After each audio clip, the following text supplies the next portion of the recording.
Ah, yes, settle in. Prepare your hearts for another amazing adventure story.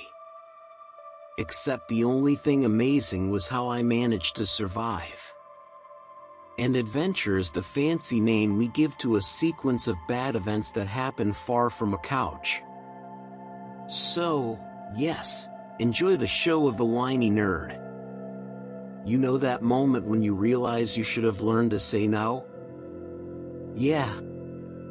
There I was, once again, walking down my grandmother's basement stairs, the same space kept at a climate-controlled 113 degrees Fahrenheit, smelling of mold and despair, with precarious lighting provided by my grandfather's old flashlight that looks more like an archaeological artifact than a useful piece of equipment. The book? Of course it was there. Waiting for me. Tempus Deviationum, the unauthorized manual to the worst temporal decisions of my life.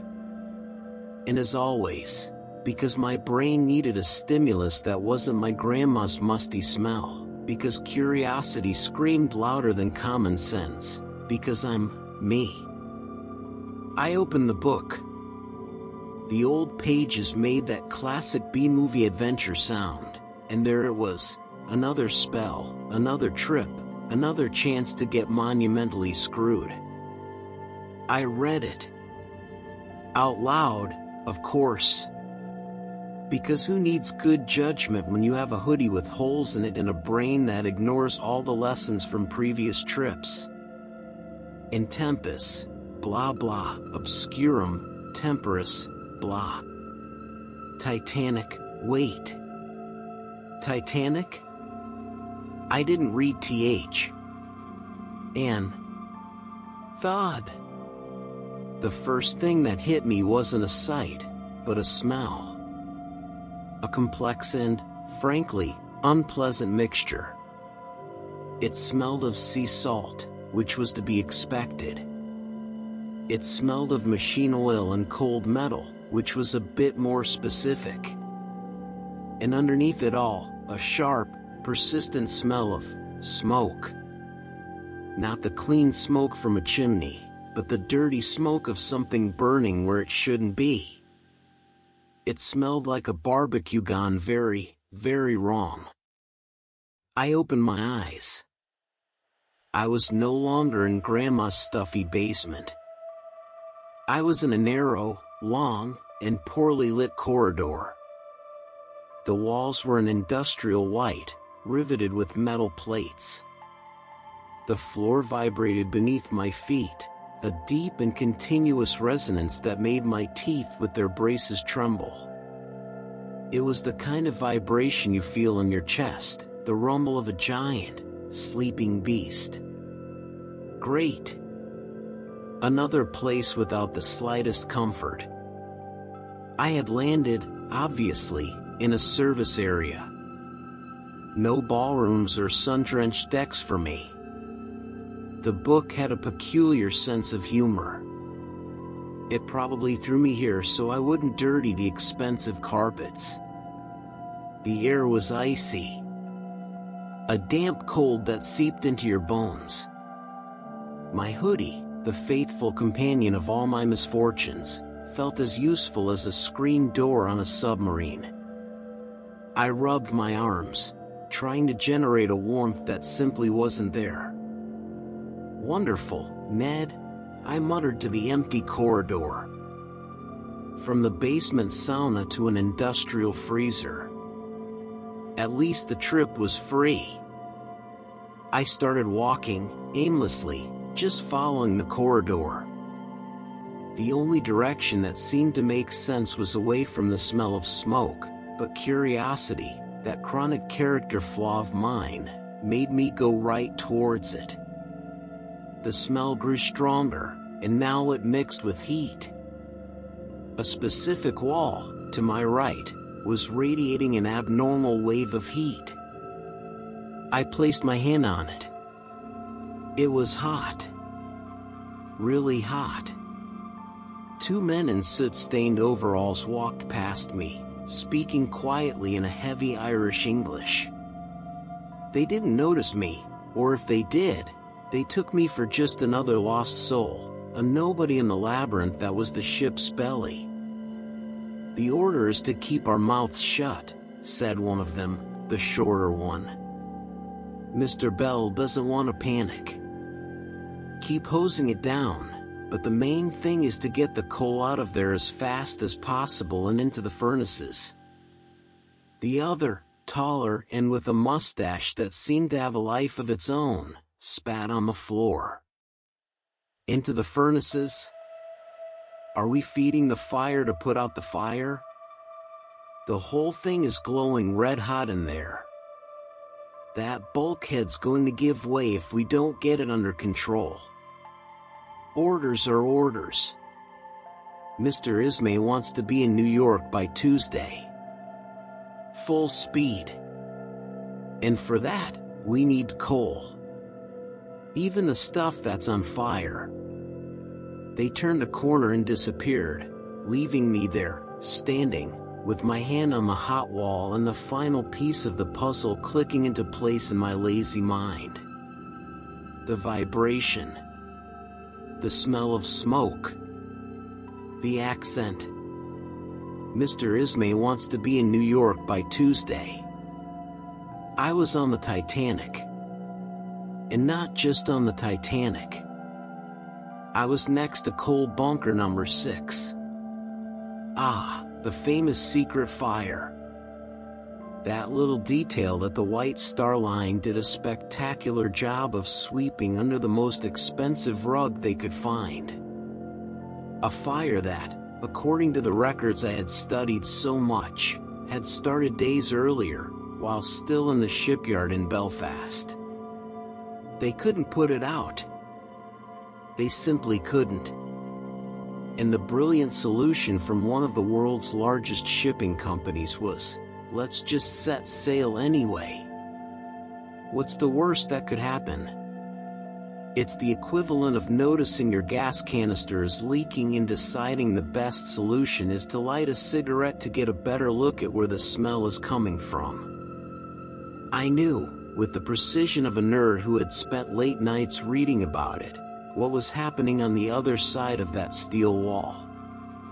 Tons of coal, piled over 30 feet high, slowly burning, spontaneously combusting.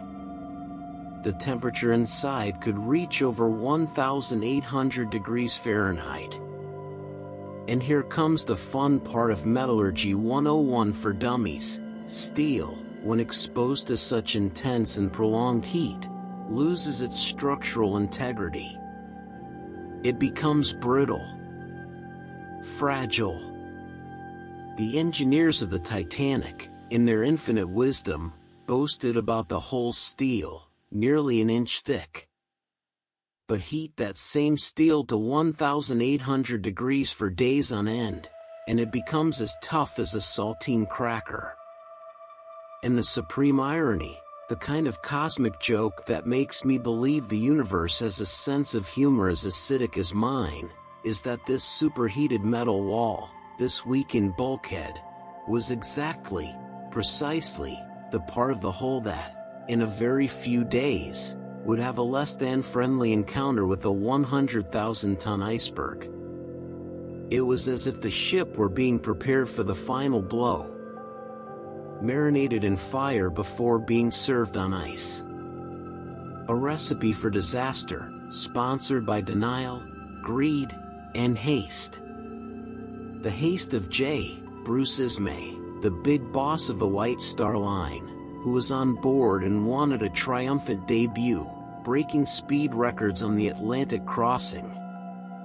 Free publicity. What was a small internal bonfire compared to the glory of the front page of the New York Times? I kept walking, leaving the heat and the smell of burning coal behind. The corridor opened up to a steep, metal staircase leading up. I climbed, and with each flight of stairs, the atmosphere changed. The noise of the engines grew a little more muffled. The air, a little less stale. Finally, I pushed open a heavy door and stepped out into an open, noisy, and chaotic space. The third-class deck. The change was brutal. From a lonely service corridor to a sea of humanity. People everywhere. Whole families crowded onto wooden benches. Children running and shouting in a dozen different languages. The air was a soup of accents and hopes. And, of course, the persistent smell of boiled cabbage. A third-class classic on any mode of transport at the time. They didn't seem to mind. To them, this ship was not a floating tomb. It was the promise. The passage from a life of misery in Europe to the golden land of America. I saw an old man, his face weathered by the sun, carving a piece of wood for a wide-eyed boy. I saw a group of Irish girls laughing, their arms linked, dreaming of rich husbands in big houses. I saw Syrian, Finnish, Swedish families, all betting their life savings and their lives on this crossing. My brain felt like a browser with 20 tabs open at the same time.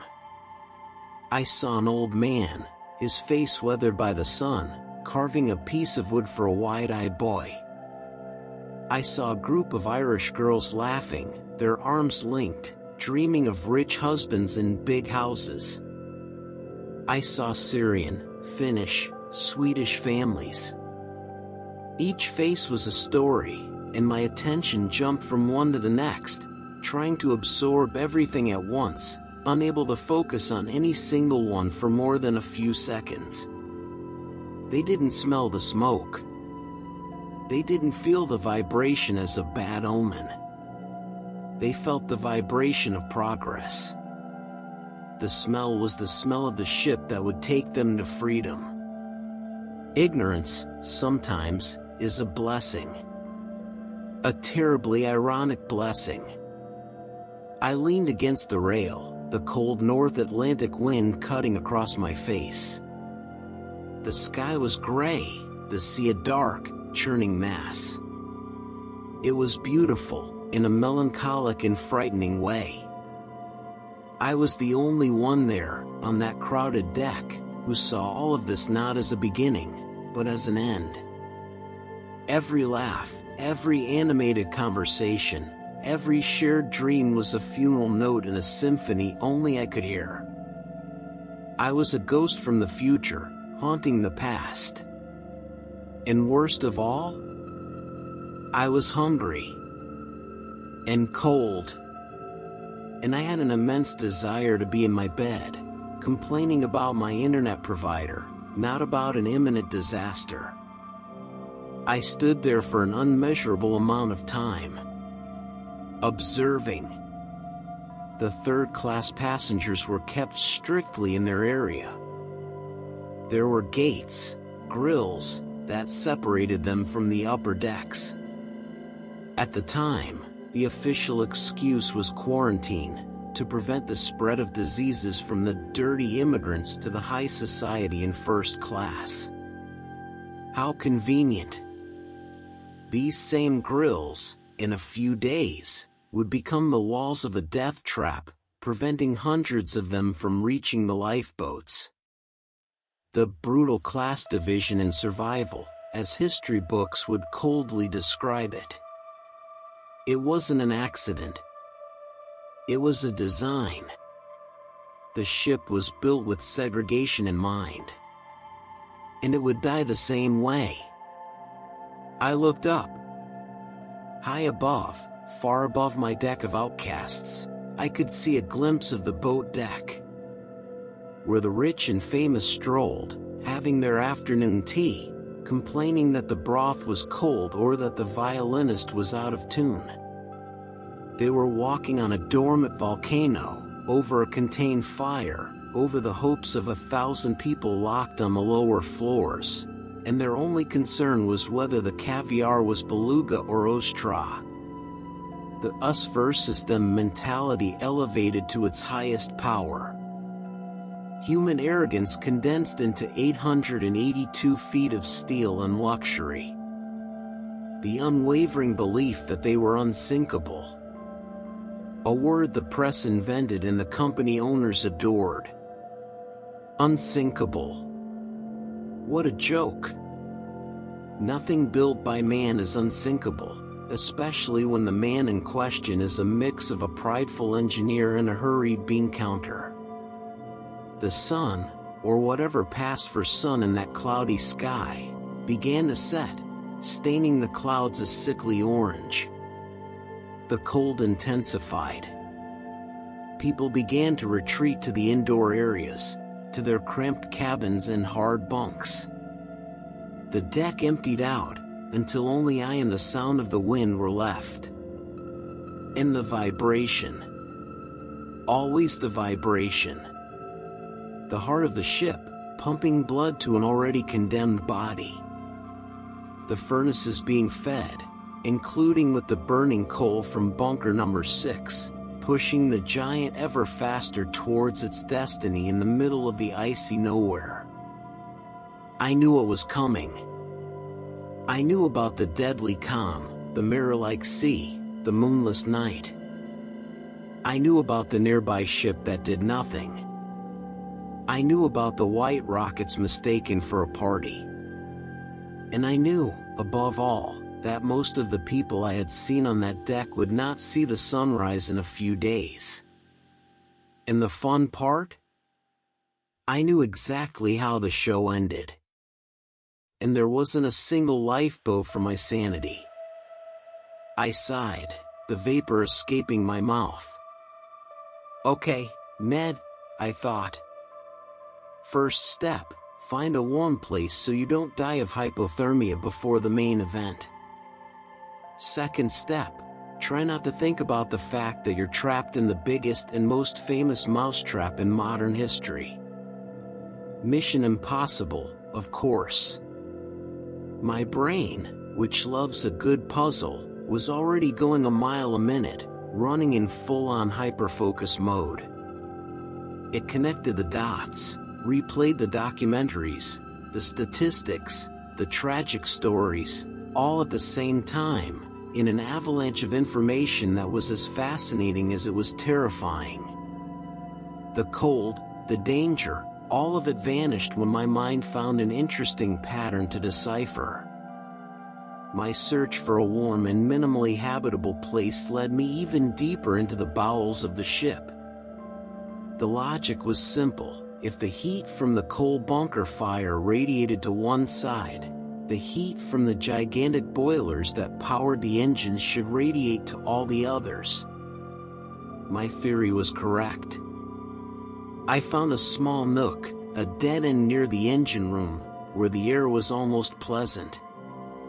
It was noisy, with the constant metallic clang and the hiss of steam, but the noise was rhythmic, almost like an industrial lullaby. Better than freezing on the deck, anyway. Huddled behind some wooden crates that smelled of grease and something vaguely like potatoes, I had a partial view of one of the stokers' work areas. Men, their faces and arms covered in a black layer of soot, fed the insatiable furnaces. They moved in an exhausting, synchronized ballet, opening the metal doors that revealed an orange and white hell, throwing in shovels and more shovels of coal, and then quickly closing them. Sweat glistened on their foreheads under the dim light of the lamps. They were the beating heart of this steel monster.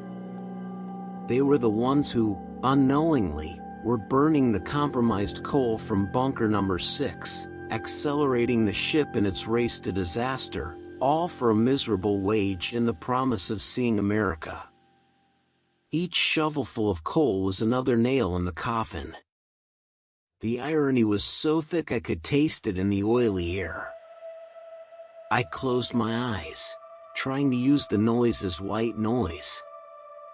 My brain, however, had other plans. It refused to shut down. Instead of sleeping, it began to project a mental map of the North Atlantic on that specific night. I could see the Titanic, an arrogant point of light, tearing through the darkness. And not too far away, another point of light. A stationary point of light. The SS Californian. Ah, the Californian. The most tragic and frustrating supporting character in this whole story. A steam freighter, captained by a man named Stanley Lord. A name that history would remember with a mixture of pity and contempt. While the stokers sweated to break speed records, the Californian was doing the opposite. It was stopped. Completely still. Why? Because Captain Lord, unlike his colleagues on the Titanic, was a prudent man. His ship was surrounded by an ice field. Icebergs, large and small, everywhere. He saw the danger and, wisely, decided to stop and wait for daylight. A sensible decision. The only sensible decision to be made that night. Around 10:30 p.m., the Californian's radio operator, a young man named Cyril Evans, did what any radio operator would do. He tried to warn the other ships in the area. He tuned to the Titanic's frequency, whose radio signal was deafeningly strong, and began to transmit. The message was simple and direct. Say, old man, we are stopped and surrounded by ice. Now, imagine the scene in the Titanic's radio room. The operator on duty, Jack Phillips, was exhausted and overwhelmed. Why? Because the wireless telegraph, the technological marvel of the age, was less a safety instrument and more an expensive toy for the first-class passengers. Phillips had spent the entire day transmitting personal messages. Darling, arriving soon. Kisses. Bought Union Pacific stock. Success. Weather is lovely, but the turtle soup was a bit salty. An endless stream of wealthy banalities. So, in the middle of this tedious work, the Californian signal comes in, loud and shrill, nearly bursting his eardrums. Evans's message about the ice interrupted one of these precious passenger messages he was trying to send to the station at Cape Race, Newfoundland. Jack Phillips's reply has gone down in history as one of the greatest and most fatal examples of professional rudeness. Shut up. Shut up. I am busy. I am working Cape Race. Imagine being Cyril Evans. You're trying to warn the most famous ship in the world of mortal danger, and the response you get is the equivalent of "get off my back." Evans, who was also tired and about to end his shift, simply turned off his radio and went to bed. It was almost 11 p.m. The only pair of ears that could have received the Titanic's distress call a few hours later was now offline. Asleep. It's a chain of what ifs so frustrating it gives you a headache. What if Phillips hadn't been so stressed? What if he had paused for a second to register the importance of the message? What if the White Star Line had hired 2 radio operators for 24-hour shifts, instead of just one overworked one? What if safety messages had priority over the millionaire's telegrams? So many what ifs. But the reality was that the arrogance wasn't just in the ship's engineering, it was in its operation. The belief that they were so big and powerful that small warnings about ice were irrelevant. An annoyance. As I thought about this, huddled behind my crates, the door to the boiler room area opened and 2 officers walked in. They weren't covered in soot. Their white uniforms were pristine, a stark contrast to the workers around them. They spoke in low voices, but the sound carried. "Another message from the Masaba," one of them said, looking at a piece of paper. "Heavy pack ice and great number of large icebergs in our direct path. Lat 42N to 4125N, long 49W to 5030W. The other officer shrugged. "Did Phillips get it?" "Yes, but he's swamped with the Cape Race traffic. I don't know if the message made it to the bridge." "Probably not. The old man doesn't like to be bothered with ice. He says we'll see them in time." They stood there for a moment, watching the stokers. One of them shook his head. "Still, at this speed and with no moon, it's like running with your eyes closed." "The order is to maintain speed," the first one said, folding the paper and putting it in his pocket. "Mr. Ismay's on board, remember?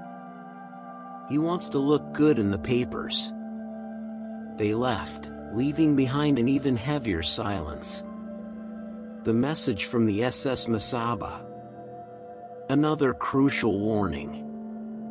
Another piece of vital information that never reached who mattered, the officer on duty on the bridge. It got lost somewhere in the pile of telegrams about dinners and business deals. The system was failing at every level. It was a perfect storm of human error, communication breakdown, and a hefty dose of pride. I knew what would happen next. Around 11:40 p.m., a lookout in the crow's nest, a man named Frederick Fleet, would see a dark mass ahead. He would ring the bell 3 times, object ahead, and call the bridge, shouting the immortal phrase, "Iceberg right ahead." On the bridge, First Officer Murdoch would give the order, "Hard a starboard. Full astern." A desperate maneuver. But it was too late. Trying to turn a ship of that size, at that speed, was like trying to make a 90-degree turn with a skyscraper. And the cruelest part? The full astern order might have made things worse. Some experts believe that if he had hit the iceberg head-on, the damage would have been contained to the first few watertight compartments. The ship would have been damaged, maybe even severely, but it probably wouldn't have sunk. But by trying to swerve, he exposed the ship's side. The iceberg didn't collide, it scraped. Like a giant can opener, it punctured and tore the hull for nearly 300 feet, flooding not 1, not 2, but 6 of the forward watertight compartments. The ship was designed to float with up to 4 compartments flooded, not 6. The math was simple and brutal. The fate was sealed. And while all this was happening, less than 12 miles away, the crew of the SS Californian saw strange lights on the horizon. They saw a large ship stop suddenly. They saw its lights go out, as if it were in trouble. And then, they saw the rockets. 8 white rockets, fired at intervals.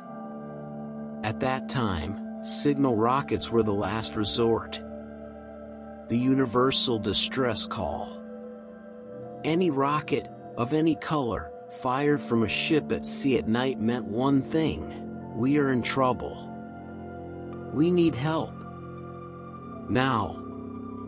But on board the Californian, complacency and confusion reigned. The second officer, who was on watch, saw the rockets. Did he wake the captain? No. He called the captain on the voice pipe. Captain Lord, already in bed, asked, "Are they company signals?" "I don't know," the officer replied. They're white.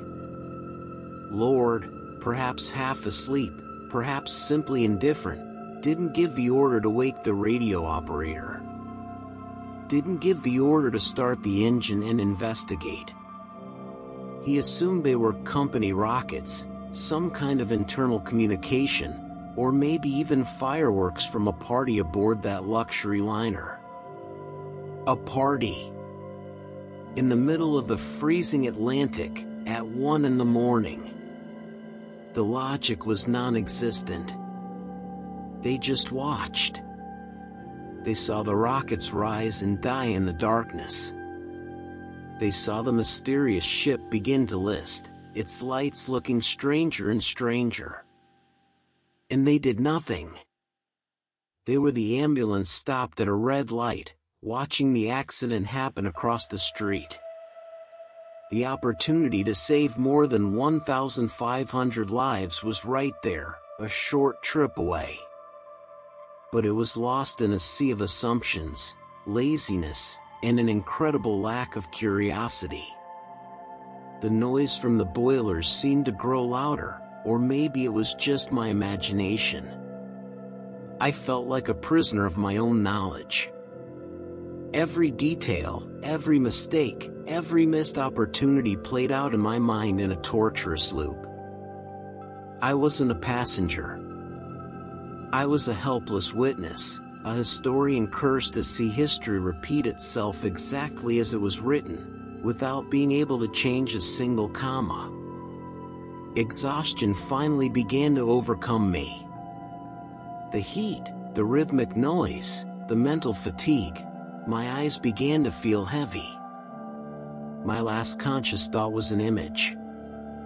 The image of Jack Phillips, the Titanic's radio operator, going down with the ship, still trying to send an SOS signal, a signal his counterpart on the Californian would never hear, because he had told him to shut up.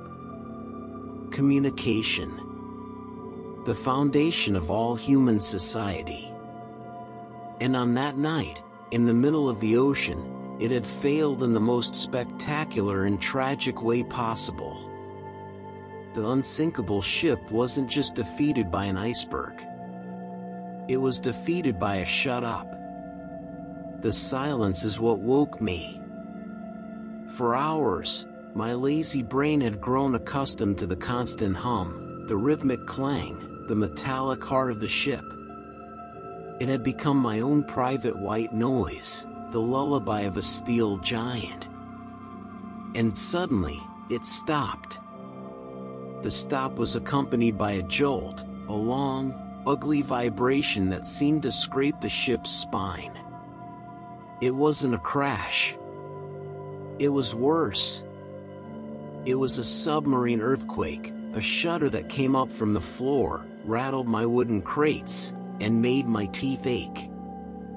It lasted maybe 10, 15 seconds, which in the darkness felt like an eternity. My first thought wasn't panic. It was irritation. Which idiot hit the brakes? I muttered, still half asleep. But then the silence settled in. A heavy, unnatural silence. The ship's heart had stopped beating. And the only new sound was a soft, almost imperceptible hiss. The sound of water getting in where it shouldn't. Ice. My brain, now fully awake, connected the dots with alarming speed. The late hour. The silence. That ghastly grinding sound. It was April 14th, 1912, around 11:40 p.m. The appointment had been set, and it had just been kept. I stood up, shaking the dust and stiffness from my bones. In the boiler room area, the stokers were standing around, confused. They looked at the silent furnaces, at the pressure gauges that were starting to drop. One of them shouted, "What was that?" No one answered. Confusion was the dominant emotion. I knew I had no time for confusion. I left my hiding place and started to move. The ship still felt stable, but I could feel a slight, almost imperceptible tilt forward. To the bow. It was subtle, like one step being slightly lower than the other, but it was there. The giant had been wounded, and it was already beginning to bow. My way back to the third-class decks was a study in denial. Some crew members hurried past, but with a forced calm, telling anyone who asked that it was just a mechanical issue, nothing to worry about. "We'll be moving again shortly," they said, with smiles that didn't reach their eyes. The unsinkable propaganda was a potent drug. People wanted to believe it. In the third-class corridors, people began to emerge from their cabins, dressed in their nightclothes, their faces creased with sleep. "What happened?" a woman asked in Italian to a steward, who just shrugged and kept walking.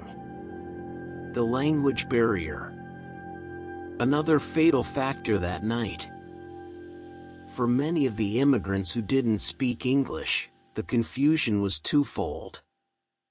They didn't understand what was happening, and they didn't understand the few, vague instructions that were given. It started as a murmur, but soon became a steady stream of people crowding into the narrow hallways and stairwells. The tilt of the floor was becoming more pronounced. And with it, panic began to bubble. That's when the gates became a problem. I saw it with my own eyes. A wide staircase leading up to the decks where the lifeboats would be launched was blocked by an iron gate. A single steward stood there, arms crossed, barring the way for dozens of families. "The order is to remain here until you are called for," he said, repeatedly, with the conviction of a robot. "But the water," a man shouted in a heavy Polish accent, pointing to the floor of the lower deck, where the icy Atlantic water was beginning to rise, bubbling up from the corners. "The water is rising." "Await orders," the steward repeated, his face impassive. I stood there, watching that absurd scene. The brutal class division in survival, live-in in color. It wasn't explicit malice. It was something worse. It was bureaucracy. It was following the regulations to the letter, even as the world was literally sinking beneath their feet. Those gates, designed to keep the third-class passengers in their place during the voyage, were now trapping them in a deadly snare. I knew the statistics. The cold analysis that would be done later. About 62% of the first-class passengers would survive. 41% of the second. And from third class, of the more than 700 men, women, and children, only 25%. 1 in 4. And the reason was right in front of me, an iron gate and a man following orders. My lazy anti-hero instinct kicked in. I wasn't going to stand there and become part of that tragic statistic. I was no hero to try and break down the gate.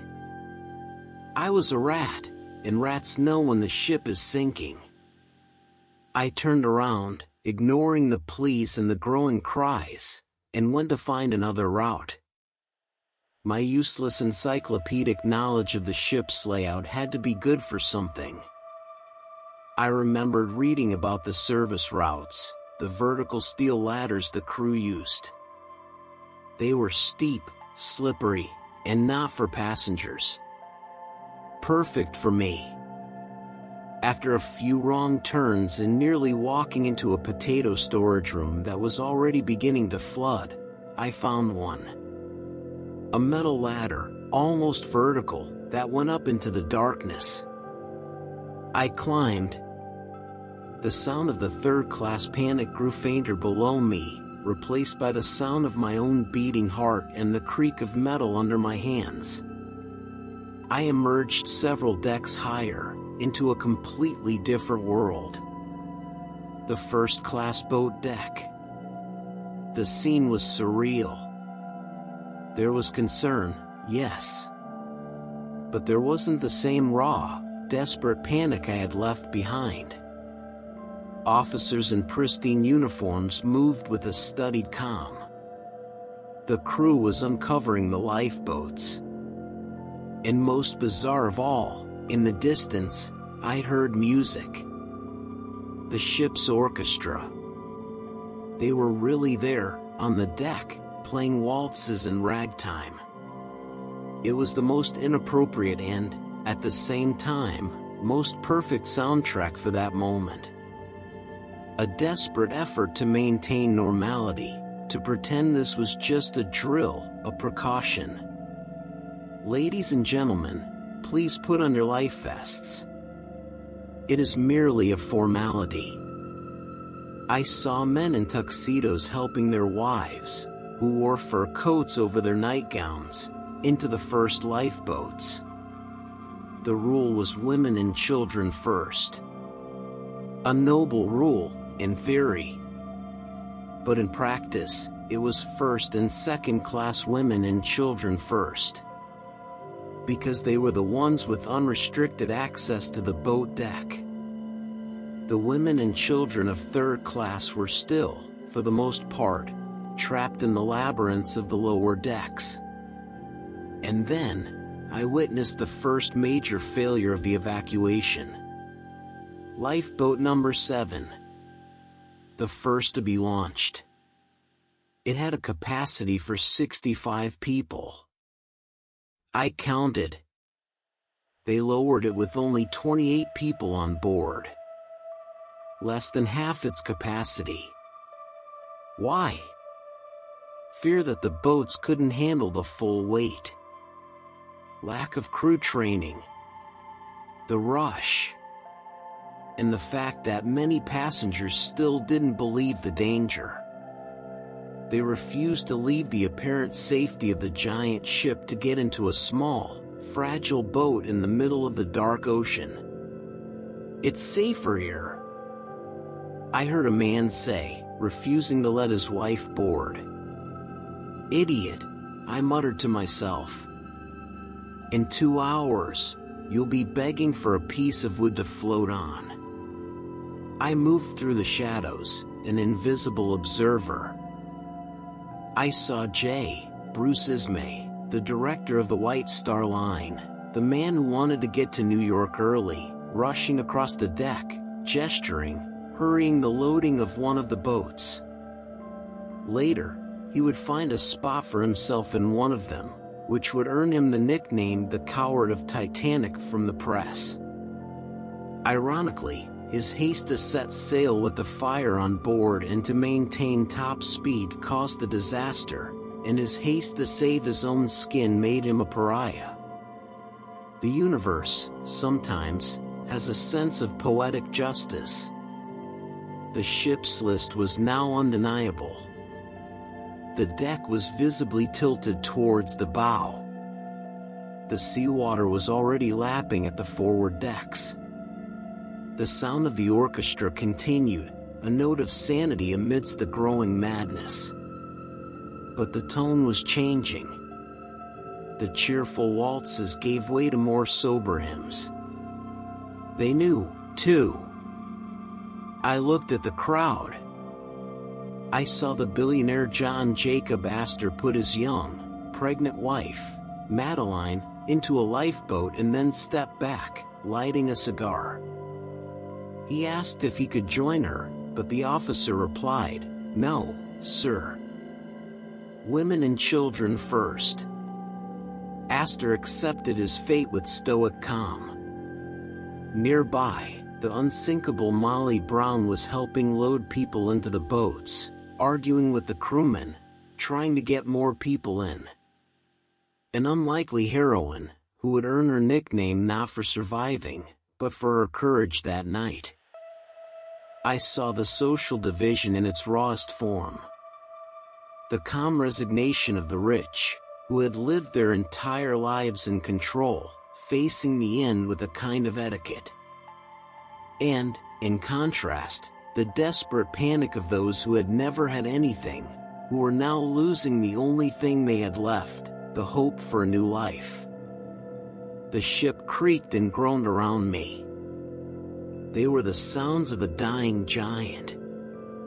And I was there, a red-headed nerd with braces, completely out of my time, watching the most famous chapter of human arrogance being written in real time. And all I could think was, I need a hot chocolate. In a world where people don't lock gates on sinking ships. The night was far from over. The worst was yet to come. If the beginning of the sinking was a symphony of denial played in whispers, the final phase was a heavy metal concert of despair with the volume cranked to the max. The tilt of the deck ceased to be an inconvenience and became the main enemy. Walking normally was impossible. Living was a matter of clinging to anything fixed, a rail, a winch, the foot of some other poor soul who was in a slightly better position than you. The ship was no longer just listing, it was kneeling. The studied calm of the officers had vanished, replaced by a frantic urgency. The evacuation of the lifeboats had turned into a mix of tragedy and a comedy of errors. They were trying to launch the collapsible boats, the last in line, which were stored on the roof of the officers' quarters. To get to them, they needed makeshift ramps made of oars and planks. It was like assembling IKEA furniture during an earthquake. It was at this moment that the thin veneer of first-class civility finally cracked. The women and children first motto began to have exceptions. I saw men trying to force their way onto the boats. I heard the dry, metallic click of an officer drawing a revolver. Not to shoot anyone, not yet, but as a final argument. An exclamation point on a night that already had too many. Get back! The order is still for women and children, shouted Second Officer Lightoller, his face pale under the dim light, the personification of British duty taken to the extreme. He was a man who would follow the regulations to the bottom of the ocean. And indeed, he almost did. I, on the other hand, had no intention of being British or following any regulations. My only goal was to stay on the highest part of the ship, which, ironically, was the stern, now rising higher and higher into the sky. It was a slow, pathetic climb. I clung to the railing, my knuckles white, and watched the drama unfold. It was then that I heard the change in the music. The lively ragtime had disappeared. The romantic waltzes, too. The orchestra, led by Wallace Hartley, was now gathered near the entrance to the grand staircase. And they began to play him. The notes of "Nearer, My God," to be floated through the icy air. I paused my pathetic climb for a second.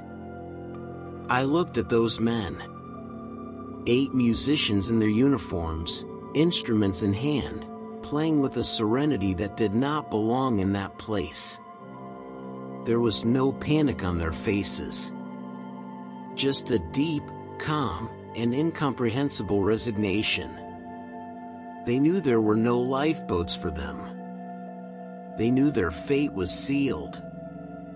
And in the face of the abyss, they chose to play. My shield of sarcasm, normally as impenetrable as the Titanic's hull should have been, developed a small crack. That was the bravest and, at the same time, most absurdly useless thing I had ever seen.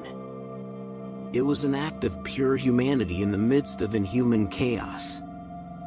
playing a lullaby for a terrified crowd on a dying ship.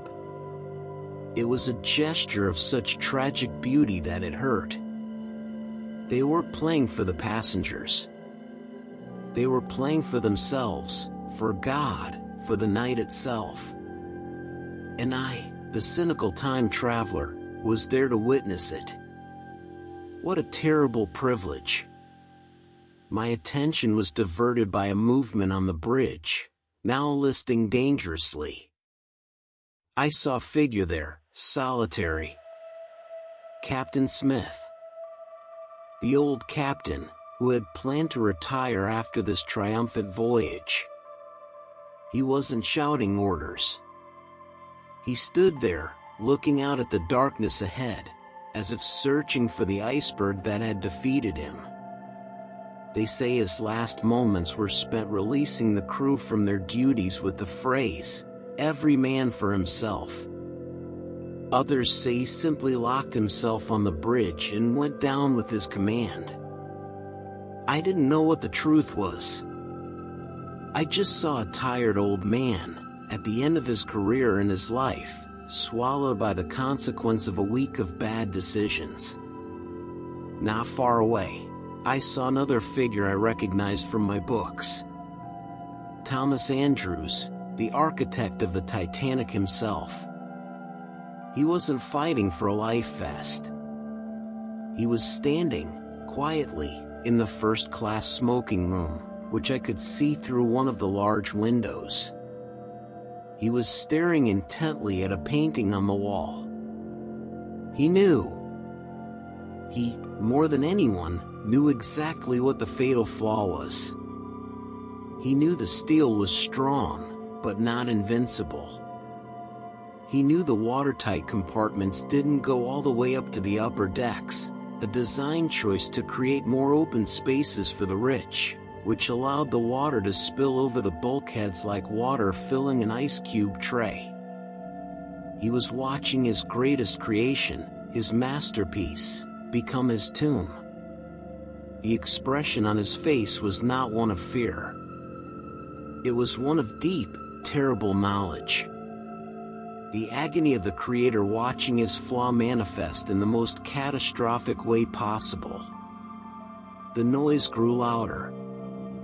It was a roar now. The sound of everything not nailed down beginning to slide. Tables, chairs, plates, pianos, and people. The deck was so tilted it had become a slide to hell. Screams filled the air as people lost their footing and slid down the wetwood towards the black water. It was the Black Friday of the apocalypse. And the products on sale were us. The lights began to flicker. Once, twice. The power was failing. Each flicker was a stop-motion glimpse of horror. A face frozen in a scream. A hand outstretched, reaching for something to hold on to. And then, the lights turned red for an instant, a ghostly glow, and then, total darkness. The blackout was accompanied by a sound I will never forget. A deafening crash, a final protest from the dying giant. The stress on the hull became unbearable. The forward funnel collapsed and fell into the water, crushing dozens of people struggling in the wreckage. And then, the most terrible sound of all, the sound of the ship breaking in two. A groan of epic proportions, as if the world were being torn apart. The stern, where I and hundreds of others were clinging, seemed to settle back into the water for a moment, before starting to rise again, this time almost vertically. I was lying on my stomach on the wooden deck, now a nearly vertical wall. I was clinging to a ventilation grill, my muscles burning. Below me, darkness. Above me, the stern of the Titanic pointed to the starry sky, a 20,000-ton monument to human stupidity. The stars were incredibly bright. Without the light pollution of the city, the sky was a spectacle. What irony! The most beautiful view I've ever had was in the worst place I've ever been. I knew what the water meant. 28 degrees Fahrenheit. Cold shock. Blood retreats from the extremities to protect the vital organs. In 1 minute, you lose fine motor control. In 2, your hands become useless claws. In 15-20 minutes, hypothermia leads to unconsciousness. Then, death. It was a swift and brutal death sentence for the more than 1,500 of us still on board. People jumped. It was the only choice left. Jump to an almost certain death, or wait to be dragged to the bottom with the ship. Some prayed. Others screamed. Others were silent, just holding on, like me, waiting for the inevitable. I wasn't afraid of dying. The book always pulled me back at the last second. It was my insurance policy against stupidity. But I was afraid of feeling. Afraid of feeling that icy water. Afraid of hearing the sounds that would come next, the sounds that the survivors in the lifeboats would describe as the most horrible of all. The cries of 1,000 people dying slowly in the dark. The stern trembled violently. The ascent stopped. For a moment, we hung there, suspended between the sky and the sea. A moment of almost perfect silence. The calm before the end. I closed my eyes. I didn't want to see. And then, the final plunge began. And the noise truly began. The transition from the violent fall to total immersion was instantaneous and brutal. 1 second, I was clinging for life to the stern of a ship. The next, gravity and tons of steel pulled me down, into the icy embrace of the Atlantic. The water wasn't just cold. It was a physical assault. A shock so intense it stole the air from my lungs and made every nerve in my body scream in silent protest. I was swallowed by the darkness and the bubbling chaos of the ship's suction. Debris rushed past me in the dark. For a moment, I thought this would be my stupidest end, to survive everything only to drown, trapped underwater. But the buoyancy of my life vest, which I had borrowed from a service locker, did its job. I fought against the suction, and finally, my head broke the surface. Gasp! The air I sucked into my lungs was so cold it burned.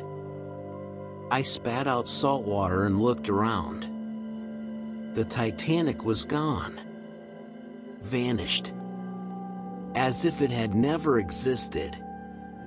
In the place where the world's largest moving object had been just minutes ago, there was only an unnaturally calm patch of ocean and a darkness dotted with stars. But there was no silence. What came next was the sound that history books and survivor testimonies have tried to describe, but that words could never truly capture. It was the sound of nearly 1,500 people dying. It wasn't a unison scream. It was a vast and terrible chorus of calls, groans, and pleas that stretched for miles in the darkness. "Mother, help! I'm here!" Names were called out into the night, in the hope of a response that rarely came. I clung to a piece of wood. It looked like part of a cabin door, and just floated, shaking uncontrollably. The cold was a living enemy, stealing the heat from my body with merciless efficiency.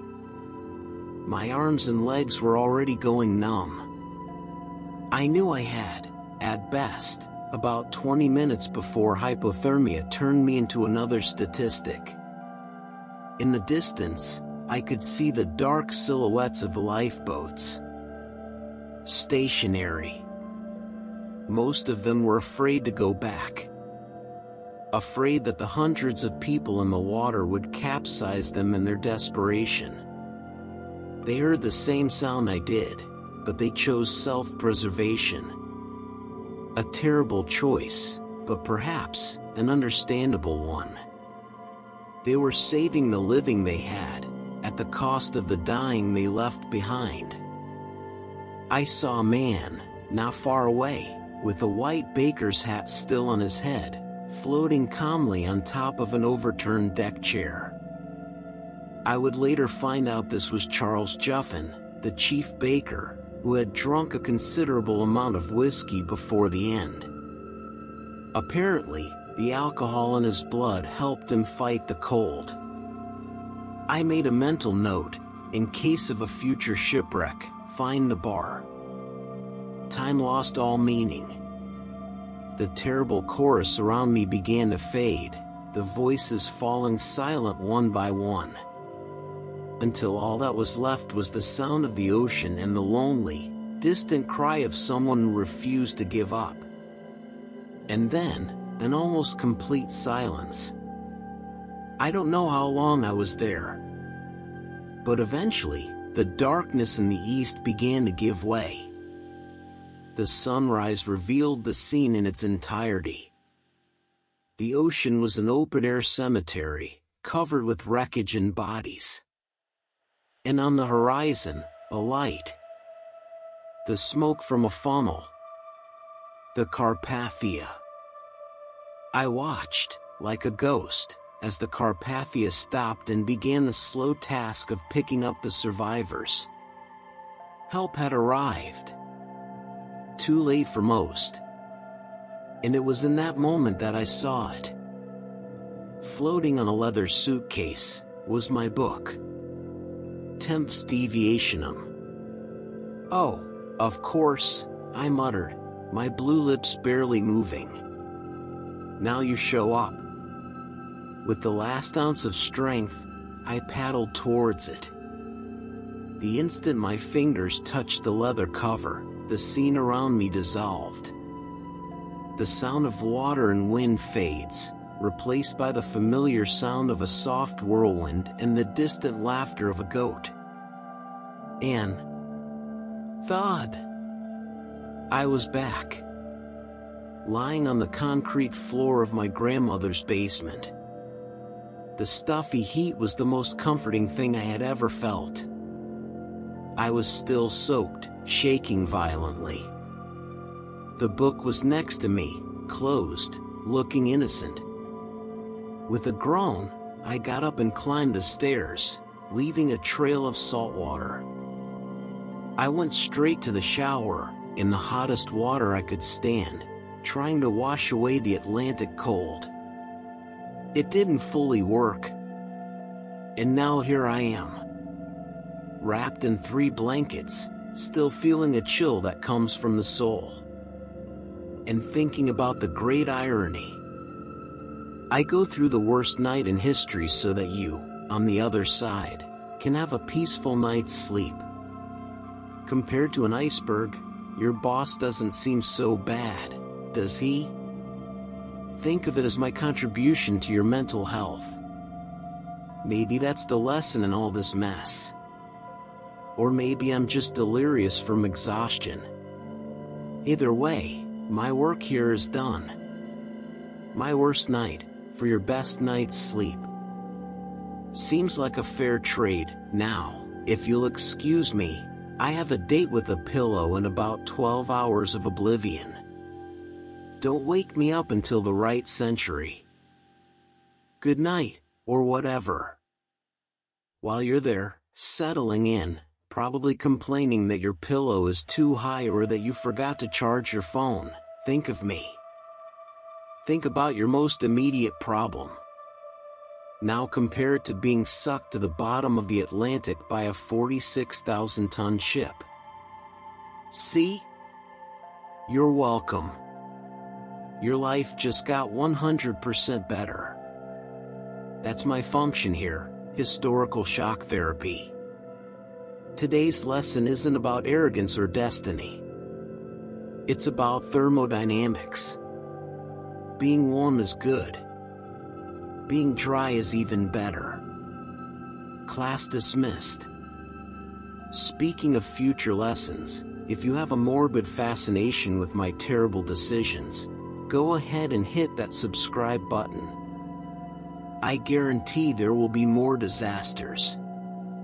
It's the only kind of trip this book seems to offer, and I'm stupid enough to keep opening it. Until the next mess up.